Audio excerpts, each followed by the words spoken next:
Hello, my name is Jen Wolosin, and I'm the Vice Mayor of Menlo Park, California. And I'm here with a presentation called Clarifying a Confusing Flyer regarding Measure V. And I've had many of my constituents and residents reach out to me in the last several days about a flyer they've received about Measure V, and I'm here to walk folks through some things. First, I want to say that the viewpoints and facts I'm presenting, the viewpoints are mine alone, and they do not represent those of the Menlo Park City Council. I've also sourced all of this material from publicly available information, and all of those sources are at the end of this presentation, so you can check my work. Also, if there are any errors in the presentation, those are inadvertent, and if you find any, please let me know. But I'm going to do my best now to go through some information for you.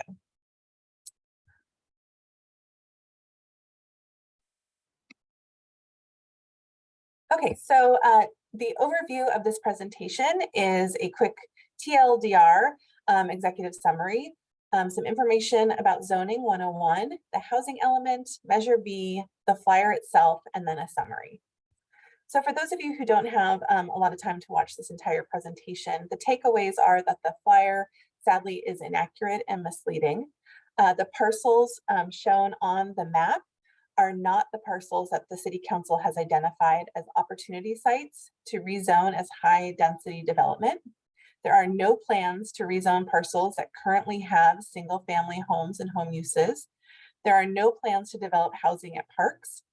The housing element draft, which I'm going to review in a moment, has already been submitted to the state, and that is what outlines exactly where the City Council is planning to rezone. And once again, single family homes and parks are not in that plan. Measure V was initiated to prevent council from rezoning one site, the flood school site. And lastly, zoning is complicated. So let's go over a little bit of Zoning 101. So first of all, every city has something called a general plan. And the general plan is essentially a roadmap for the city's future. It contains goals, policies, and programs that outline the city's vision for the future development of the city. And contained as part of that general plan is zoning. And for every city, there's something called a zoning map. And the zoning map is shown on the right, and all the different colors on the zoning map represent different zoning districts. So here's a zoomed in version of that zoning map. This actually is in District 3, right here is around where I live and where the flyer that I received is referring to. And you can see here lots of different zoning districts. The yellow is residential, R1U is part of it, R1S. And those different zoning districts have different characteristics of floor area ratios, setback, and other height restrictions, other types of zoning characteristics.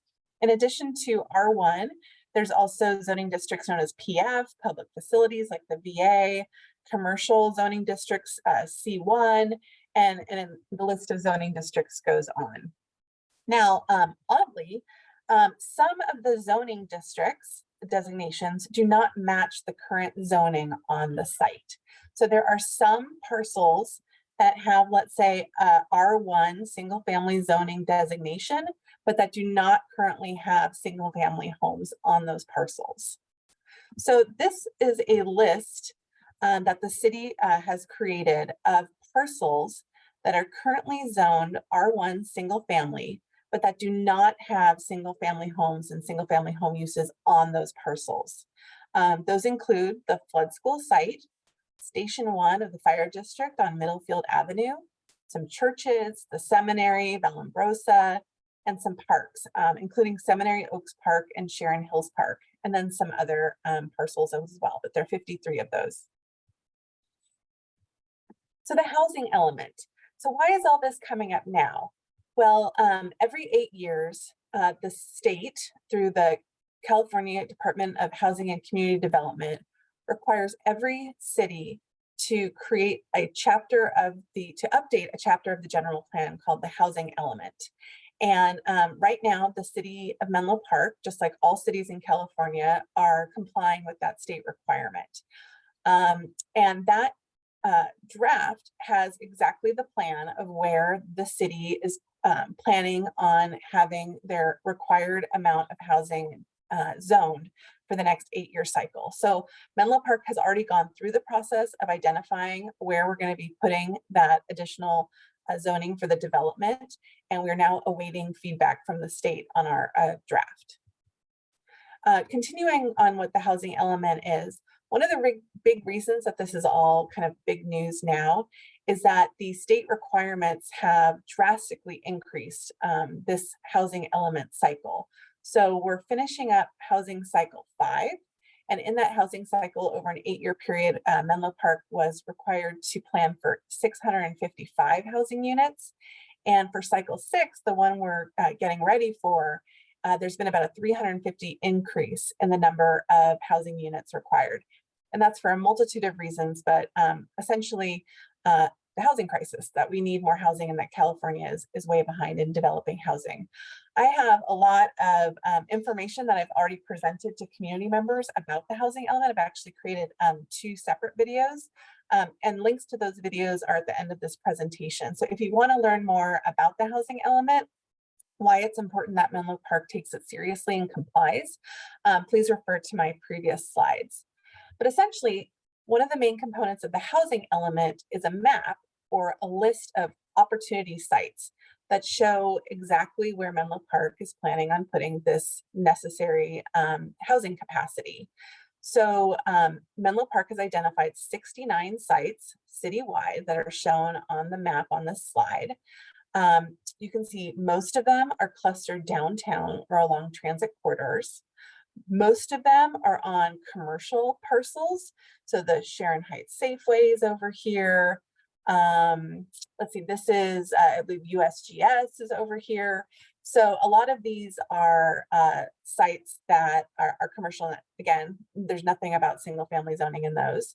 And to qualify to be an opportunity site, there's certain criteria that have to be met, including lot size, and especially when it comes to affordable housing, very strict criteria. I do want to say of these 69 sites, there are 4 sites that are on land currently zoned R1 single family zoning.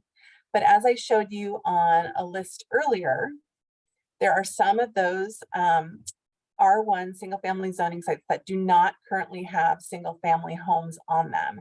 And those are the 4 sites that are on the housing element opportunity site list. They include the Flood School site and 3 churches.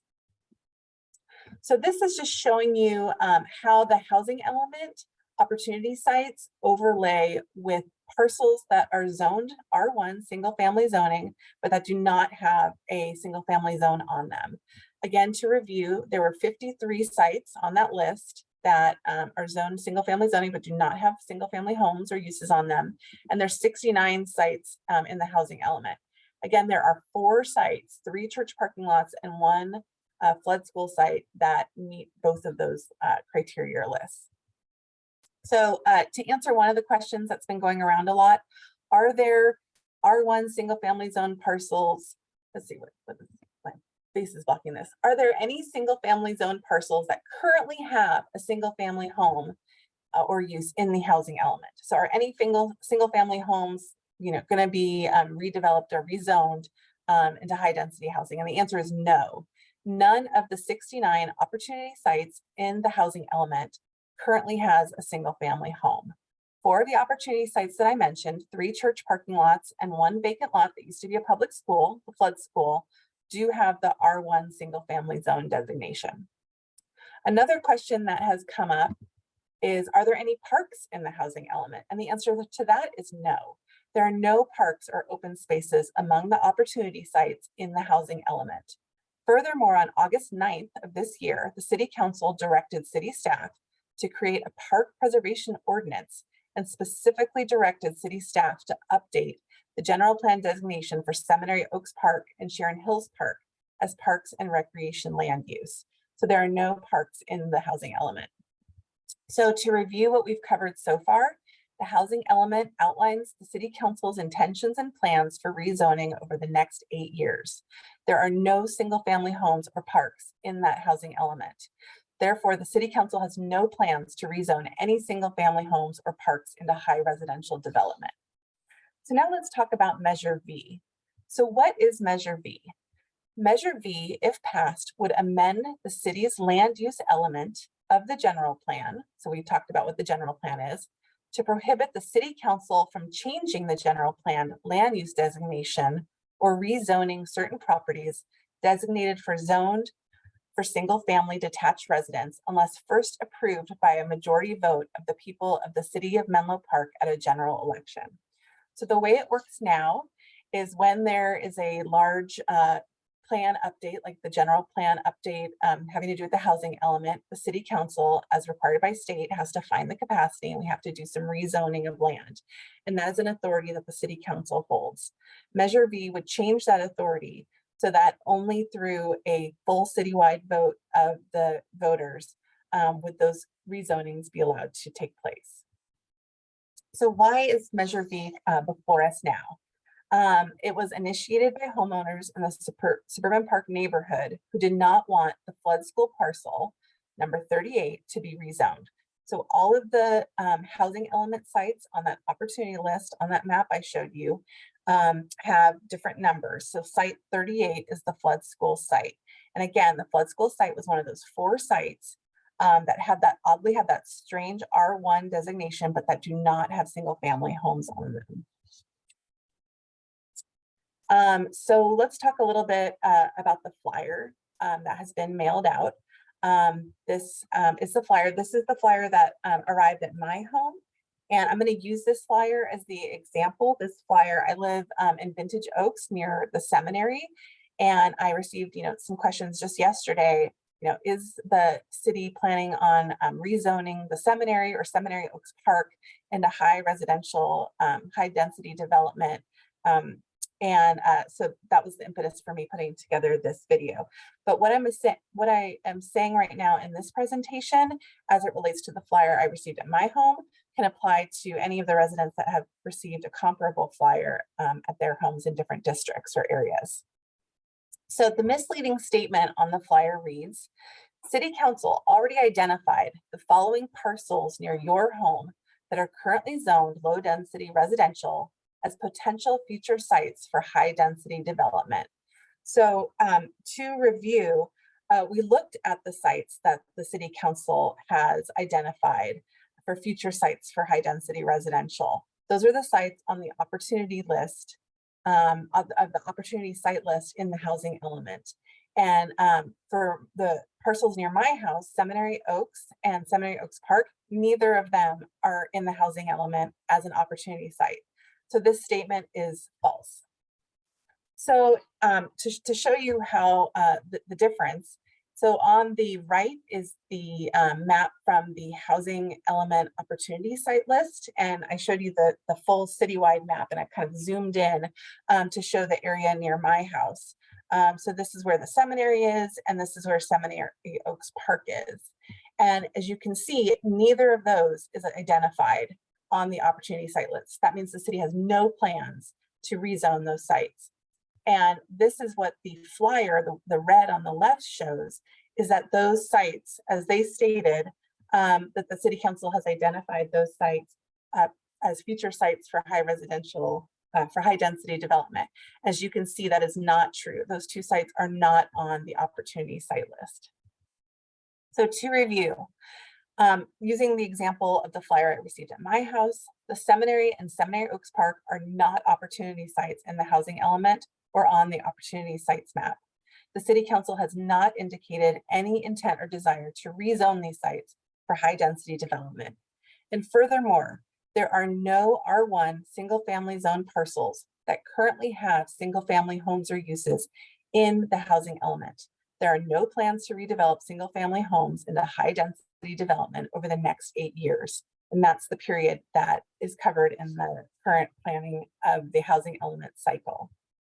So then where did these parcels come from is another question I've been receiving. So if they're not in the housing element, why are they here?